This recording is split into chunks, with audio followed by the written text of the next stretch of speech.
Alright, tubes, I'm doing a little bit of dicking around here off camera.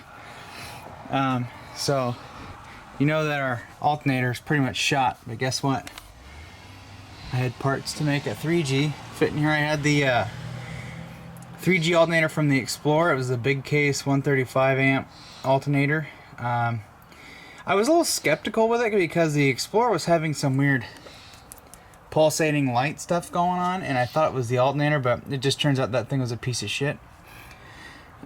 This alternator here, I just got everything cobbled together to test it, and I have none of the flickering light shenanigans going on. So, well, I don't have the lights on, so I can't show you, and the engine's not running. Yeah. What I did is I just swapped the face out. I'll show you. This is what this alternator had. This face on it. It was this one. This is what the Explorers and newer OBS trucks use. This alternator is actually garbage. This one's from the Lincoln. You know, I really wish I had tools. I should have taken that alternator out of the Lincoln because that was a 200 amp alternator. I just didn't have the tools with me to grab it. I could have swapped the face on that one. But anyway, so I had the pigtail and everything from the Explorer. This is the other end of the charge wire. I will need to upgrade this one because I'm using the factory one because I want to make a new cable for it. So this is, you know, hey, same color. Yeah, it's like half the size as that. So we'll have to be careful with that. It is fused. This does have a fused link. But we're gonna roll with this for right now until I get some new cabling. But what I did is I unloomed the factory alternator wiring, and I made this a little more complicated on myself than it really needed to be. So what I'm doing is, or what you need to do if you want to wire a 3G, this is actually really simple once you get the functionality down to the wires. This green and like violet or whatever is a key on. This yellow wire that goes into the regulator, this internal regulator, that's hooked to, got this little hanging off of it and then plugged into a capacitor. This has always got battery power. So what this was doing was actually feeding power to the regulator. This would turn on the regulator, and then the regulator would send power to this wire, which is what activates your alternator. So what I did is just loosely set all this up. So this green wire is going to what was the original trigger wire for the alternator, and this goes to your green and red wire on your plug, and then your let's see, what is this, yellow and white, yellow with a white stripe, that is going to go to battery positive. So I've got that happening through this wire. And then there's in the middle of the pigtail, there's a like a white and black little wire that needs to loop around and go plug into that tiny square plug that goes into the back of the side of the alternator there. So I've got a little spade in there. I'm missing that one piece, but I got a spade in there, so that it's actually in there pretty good. It's better than the plastic piece that was in there, so I'll probably leave that for now. So yeah, and before you mess around with, you know, starting this up and testing the alternator, make sure that you have everything hooked up where it needs to go, and also make sure you have your battery cable hooked up, because what will happen is if the alternator can't sense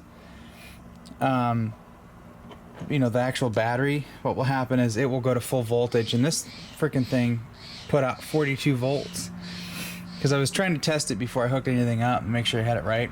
And yeah, she was putting out some voltage.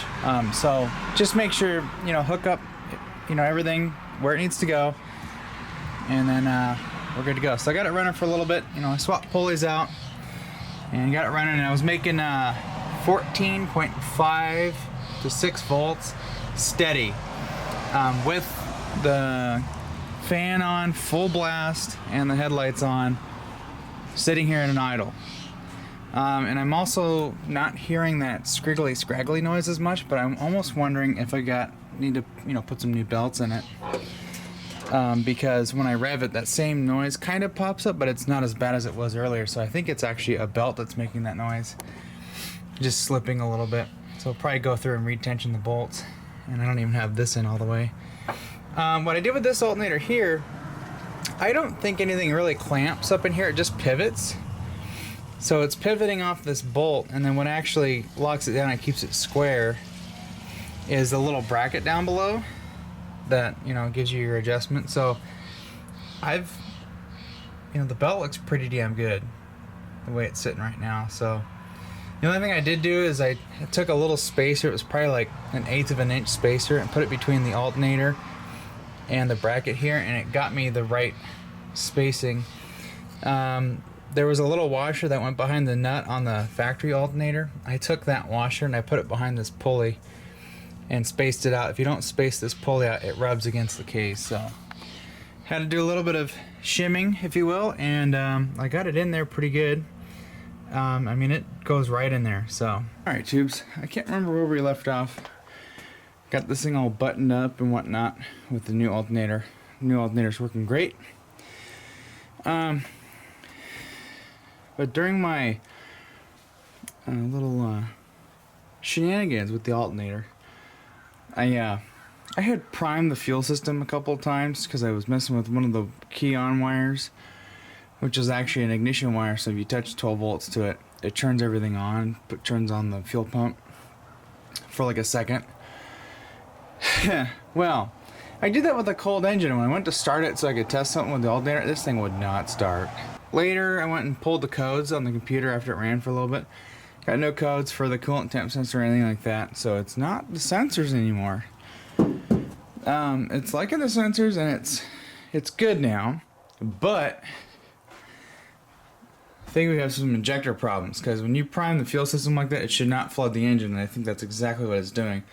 There's enough injectors that are failed, and they're leaking into the engine. So I went to the junkyard and picked up, well, I just picked a random truck. I ended up picking a 460.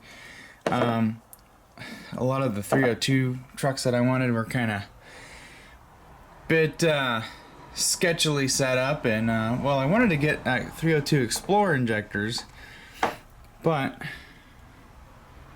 I don't know if you can see that. It's got 4-hole injectors. I don't know what's in there now. It probably has 4-hole injectors. We'll find out.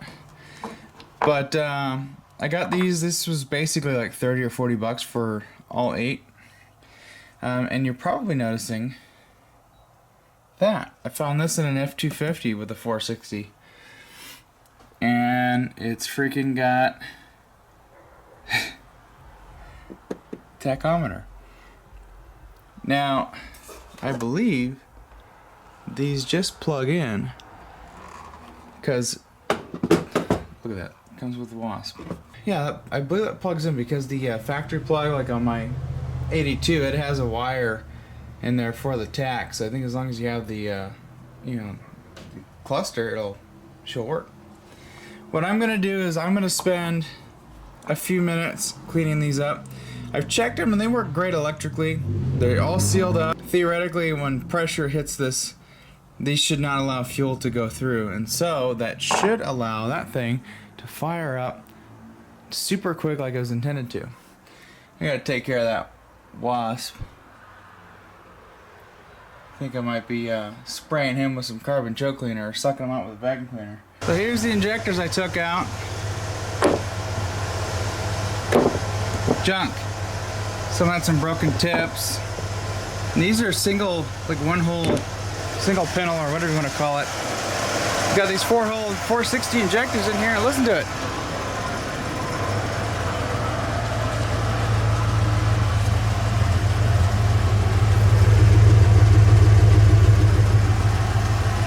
The exhaust smells a lot better.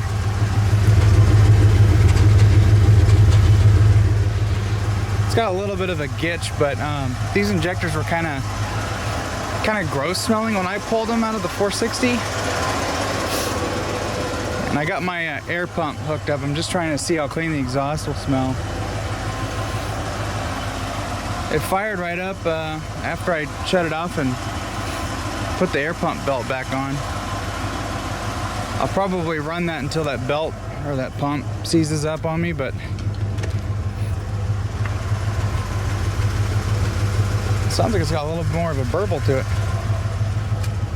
When I first fired it up, it ran okay, kind of stumbled. It was misfiring really bad. And then it died randomly. Fired it up again. I let it clear its throat. I gave it full throttle, and it started to adjust. So I think my O2 sensor is working, which is brand new. Better be working. Yeah, it's running pretty good.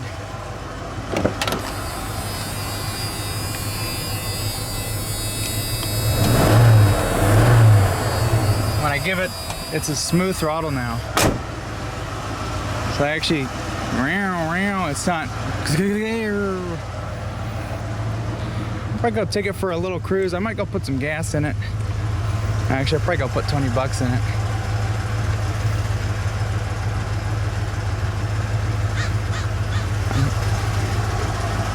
I'm actually gonna shut it off and let it sit for a teeny bit, and then see if she makes that noise. See if it starts. I do think I'm getting low on fuel because I sloshed this around the hills up there, and I've got about a quarter tank, but it's probably lower than that. And I think it sucked up some air because this pump was like, and then all of a sudden it cleared out and it was fine. So I don't know if it was air or if that pump is maybe having a hard time keeping up with the 460 injectors. I hope that's not the case. Oh, it is toasty in here. Oh. It's got a quarter tank, but I don't know if it just stops there. Probably go put some gas in it. I'm just letting it run here just to let those injectors kind of clean up.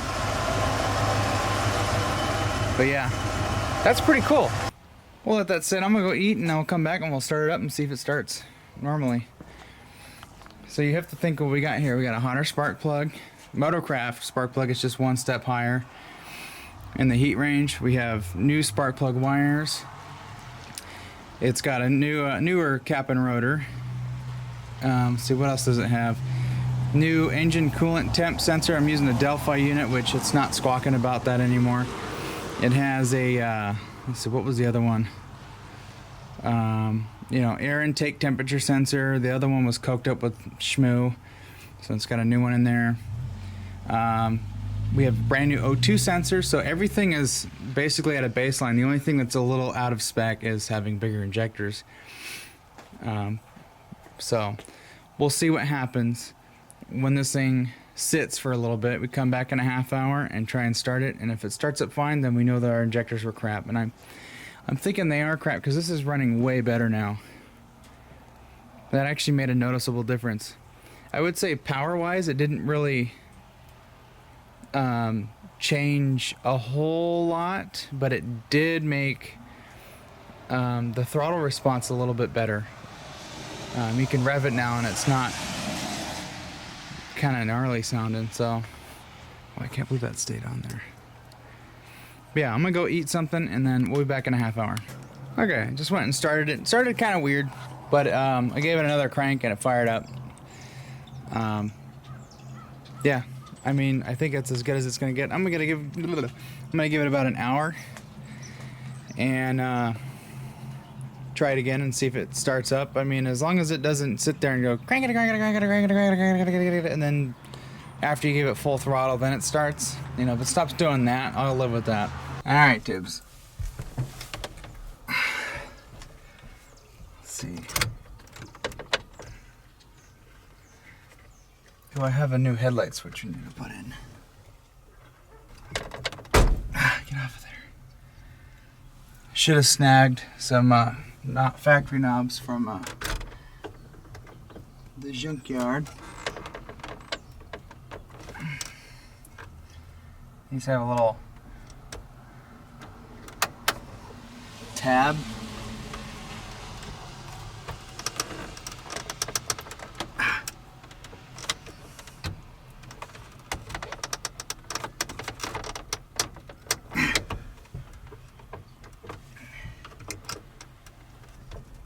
There we go. Yeah, it's got a little slot, and push on that little metal tab that comes out. You need to get some new knobs for this thing. This has been an interesting day with this thing. hoping these injectors just kind of, you know, keep it from being weird on the startup, you know. If it'll just start up when I turn the key, then, you know, I'll be pretty happy.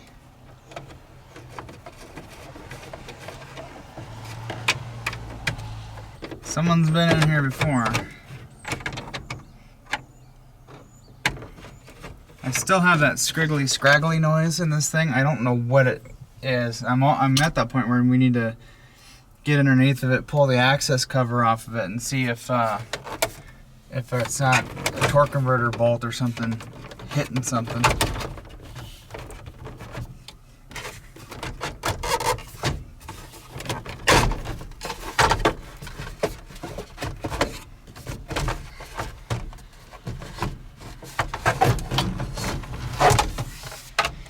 This could be kind of a pain in the butt. So while we got this bezel off, I got a new headlight switch I would like to put in here.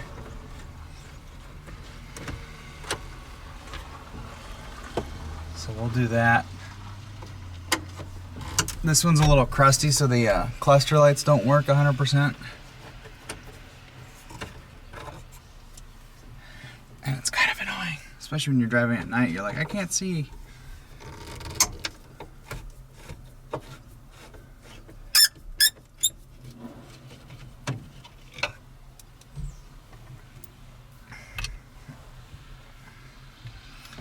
Okay, so this guy should come out, and then you get your hand back here, and there's a little plastic knob. If you push on it a certain way, she comes out like that, and there's a little emissions light here. It doesn't appear to be blown.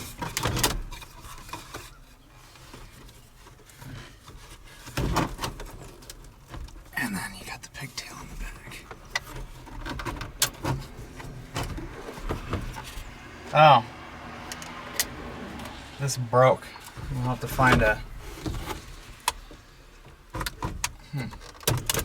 Well, I'm not too worried about it, actually. So there we go. Okay, we're gonna go over the workbench. We're gonna pull this guy out. We might use part of this one to make the other one how we want it. So yeah, let's go to the workbench.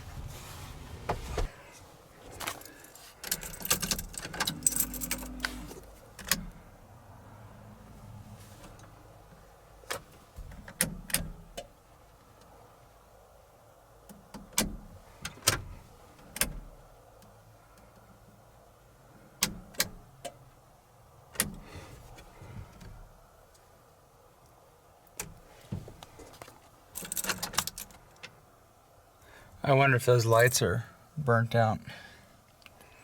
Okay, let's see what happens.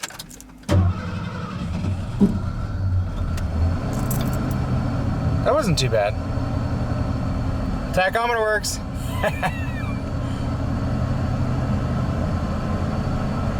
We'll see how it does when it idles down.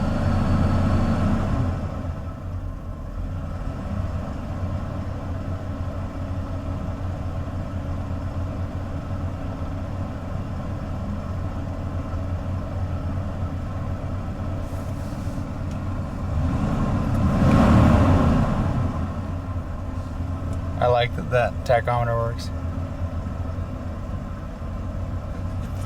So then if I put it in reverse,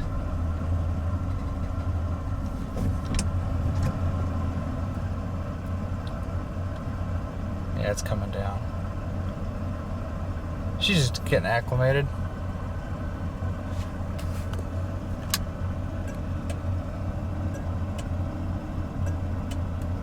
The light's not working.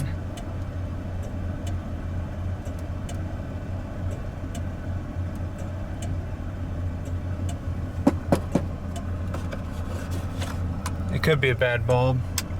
Turn signal's working though. My 4-ways don't work on this thing. I got a couple of flashers I'm gonna put in here.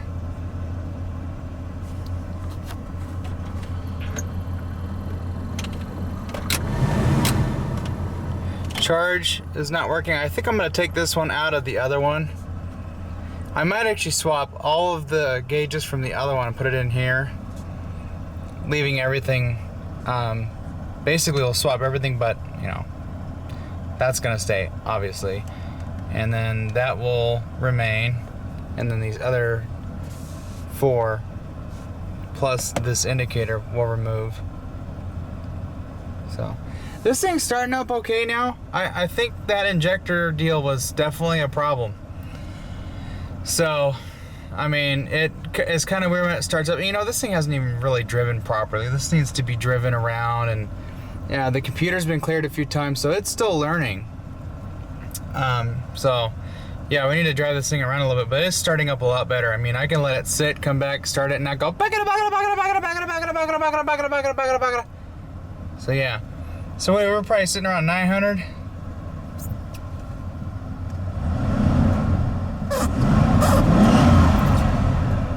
Oh yeah.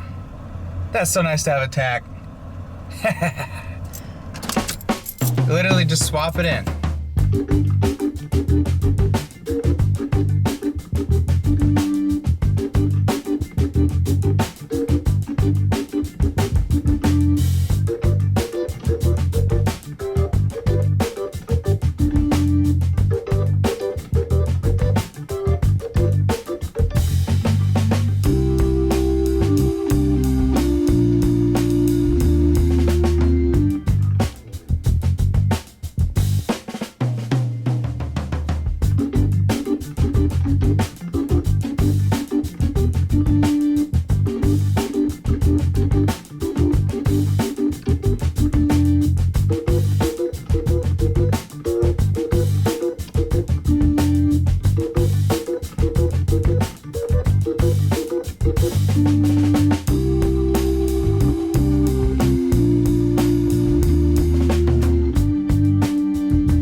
LED headlights for this thing.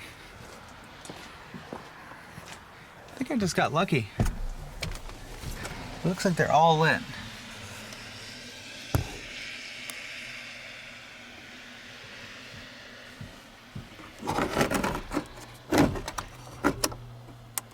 Yeah. And then there should have been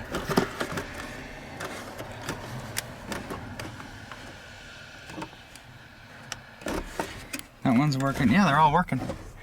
Nice. I'm gonna leave the filters in there because I need just, you know, it doesn't need to be super bright.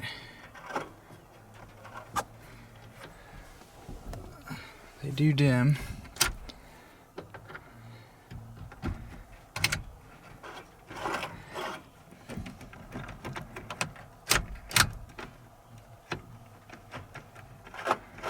Those headlight switches.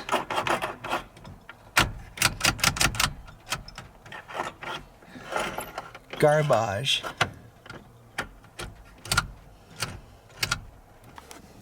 Spare you all the buzzer noise. Let's see. We're gonna take this one out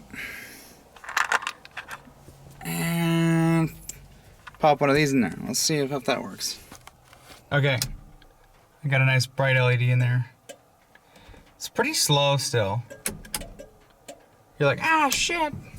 We'll see how that looks behind the filter.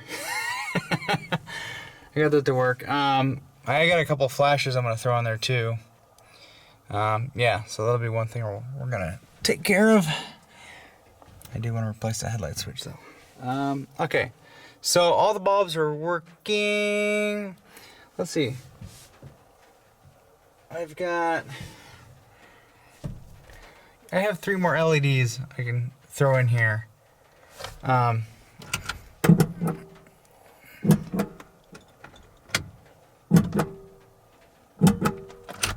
I only got 3 more LEDs and we'll throw those in there. I put a new flasher in.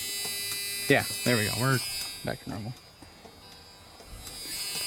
That buzzer is kind of gnarly, I don't know why I bothered plugging it in. This is what was in there. Yeah, it's working now.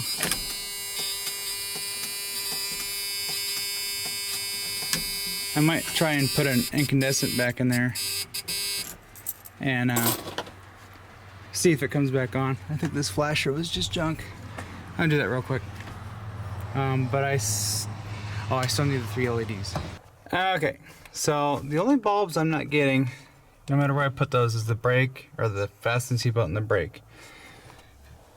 But I don't think I'm too worried about that. But I got turn signal,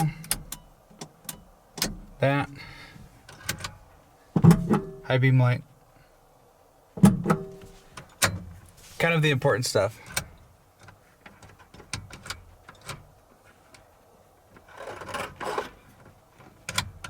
Okay, let's see if she starts. No problem.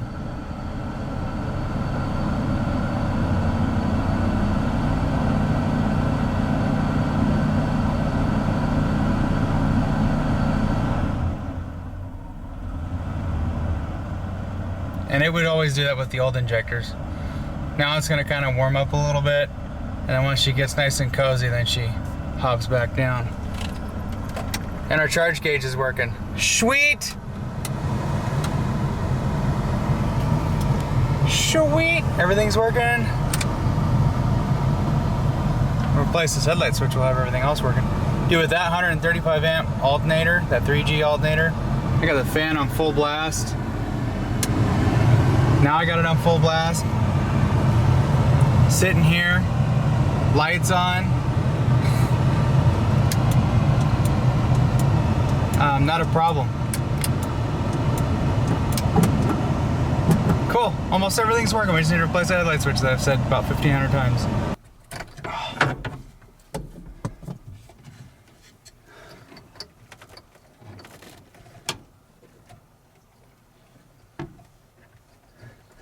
So I have a connector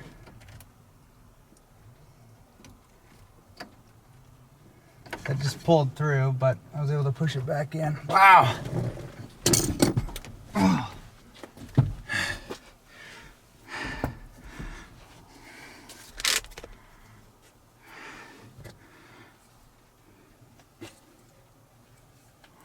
She was kind of crustified.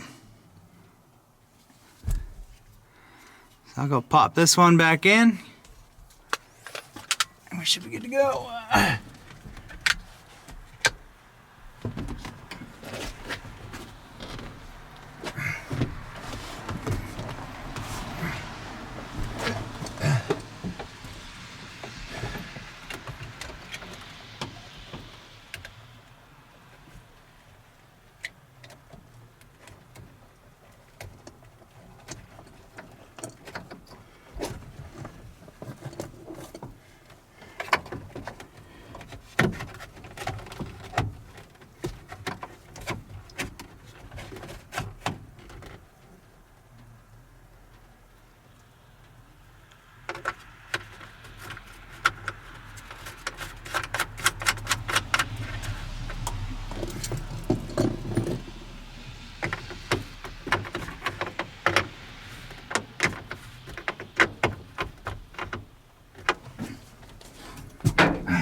Yeah, there we go.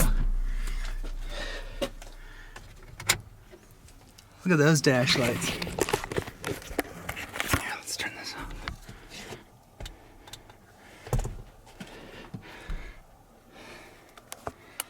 Yeah. Hey, that's not bad, huh? That's perfect.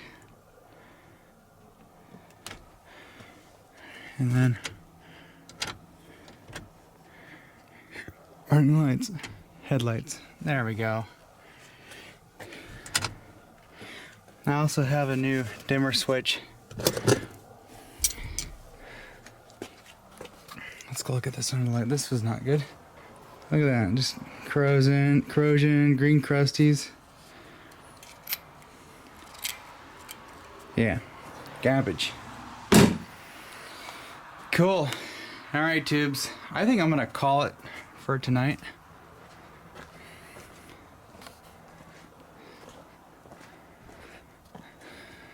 Been out here for about 4 or 5 hours working on this. I'm gonna go clean up, change clothes, make some steaks. Maybe have a drink.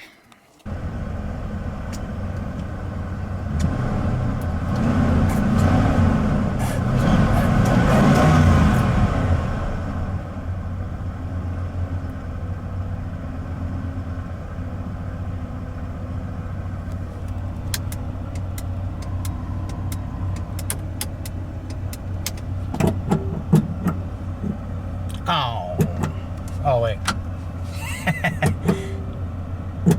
Look at that. Nice.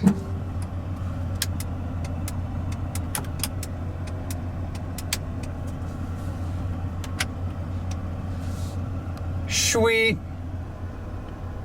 Time for a new radio.